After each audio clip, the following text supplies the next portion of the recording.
Three strikes and still beating. Just getting to the electrophysiologist or the EP's office felt surreal. This was my first required follow up since surgery, with the same doctor who had implanted the ICD or the device in my chest just days earlier. Standard protocol, sure, but for me, it felt like stepping into another world. The back pain from CPR tugged at me with every movement, a dull reminder of how fragile I still was. Outside, cars rushed by. People hurried along the sidewalks, life moving on like nothing had happened. Meanwhile, I was walking into an office where the man who wired me up would now check if his machine was actually keeping me alive. I didn't know what to expect. The device was in. So now what? But I did have one big question for him. Once we got acquainted, I asked, "What the heck is the difference between a heart attack and a cardiac arrest?" I thought they were the same thing. He explained it patiently. A heart attack is when your arteries get blocked with plaque. Blood can't reach the heart muscle, and the muscle starts to die, and eventually you could die. Cardiac arrest, though, is different. The heart also has electricity running through it, top to bottom, to keep it beating. When that electrical flow gets disrupted, the rhythm goes haywire. The heart can beat chaotically or way too fast. No blood to the brain, no blood to the body. You're gone within minutes unless someone restarts you, just like the EMTs did with the AED when you collapsed. So basically, plumbing versus wiring. And my wiring had short circuited.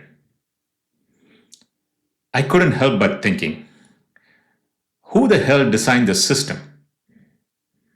You've got two kidneys and you don't even need both.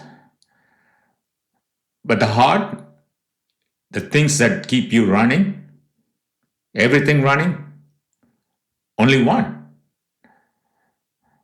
No backup, no redundancy. Yes, I was a mediocre engineer at best, but even I knew that design would never fly. I would have at least put in a mini heart for backup. Maybe keep the body running at 20% until help arrived. Then I asked him the big one. Why did I have a cardiac arrest in the first place? The electrophysiologist shrugged in that calm, doctorly way. Can't tell you for sure, he said. But here is my theory. Your heart muscle was damaged during the heart attack. That damage left scar tissue. And sometimes when the electrical current running through your heart hits that scar, it gets disrupted. Instead of a nice smooth signal, it goes haywire. And that's what throws you into cardiac arrest. So basically, my heart has potholes. And every so often, the electricity hits one wrong one, and boom, I'm face down on the stage. Then came the tech show. The EP pulled out a wand, held it over my chest, and suddenly numbers and squiggles lit up his monitor. He paced my heart right there in the office. I could feel it. My chest tightening, my rhythm shifting. It was unsettling, like someone had found my remote control. I glanced at my wife. Her eyes were wide, like she was watching a magician pull rabbits out of hats. She whispered, "That's insane. He's literally controlling your heart." I whispered back, "Yeah, let's just hope he doesn't hit mute." The EP said everything looked good. My wife and I were thoroughly amazed. This really was a fascinating piece of medical tech, if not for the fact that I had to live with it.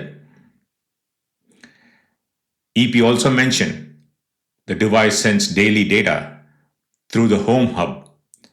So, in case I have irregular rhythms or the device shocks me, my primary cardiologist will be notified. Then it hit me. My ICD was basically streaming its own reality show. Every night while I slept, it uploaded my heart's greatest hits straight to the cloud. No commercials, no buffering, just raw, unedited data from my chest. Call it heart interrupted twice. And I can't help but wonder, how many people other than my EP are tuning into this great show? So I asked him the next $1,000,000 question. Okay, I got this cool piece of medtech device, but what does it actually do? He said, I have programmed it so that when your heart rate goes over 190 beats per minute, it will start sending small electrical pulses to try to slow it down. But if it goes over 210, it will zap you and prevent you from going into cardiac arrest. That's awesome, I said. But what happens when it zaps me? He shrugged. Matter of fact, you will pass out and wake up in 10 to 15 minutes. Comforting. I wondered to myself, what if it fires when I'm driving, or crossing the road, or standing at the edge of the Grand Canyon taking in the view? I'll be a goner, right? As my wife and I left the EP's office, I walked through the dim lit hallways, the kind that always smell faintly of disinfectant and anguish. We stepped into the elevator with a bunch of strangers, each of us carrying our own private battles, and rode down in silence. When the door slid open, sunlight hit me full in the face. Warm, blinding, almost jarring.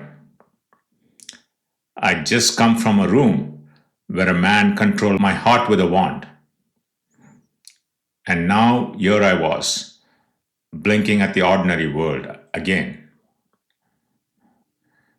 It should have felt like freedom. Instead, it felt like stepping into a future I couldn't predict. A future where my chest carried both salvation and betrayal, and every beat was a coin toss. Uncertainty walked out with me, strapped to my ribs, pacing every heartbeat. That is the episode. One listener said I was a great storyteller. Thank you, sir or madam, for the sweet little lies. In any case, please rate and review the show. It helps more people find it. Beaten by life, still beating.